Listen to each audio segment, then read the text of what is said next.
საქართველოს პრემიერ-მინისტრის და კომპანია პრიპკოს დამფუძნებლის შეხვედრის ფარგლებში უძრავი ქონების სექტორში ინოვაციური ტექნოლოგიების დანერგვის მიმართულებით თანამშრომლობის მემორანდუმი გაფორმდა.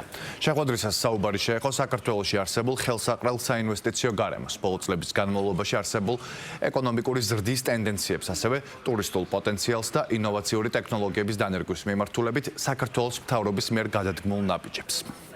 ეს არის ცნობილი სამშენებლო კომპანია და მაკის შვილობილი კომპანია, რომელიც ახორციელებდა პილოტ პროექტს დუბაიში, რაც გულისხმობდა უძრავი ქონების ტოკენიზაციას, რამაც მნიშვნელოვნად გაზარდა ინვესტორების რაოდენობა დუბაიში. ჩვენ მათთან დავდეთ მემორანდუმი, რომელიც ითვალისწინებს მომდევნო თანამშრომლობას, რაც გულისხმობს იმას, რომ საქართველოშიც უნდა დაინერგოს მსგავსი ტექნოლოგია, რაც გულისხმობს იმას, რომ ბევრ წვრილ ინვესტორს შესაძლებლობა ექნება იყიდოს საქართველოში ჩამოუსვლელად ინვესტირების მიზნით უძრავი ქონება.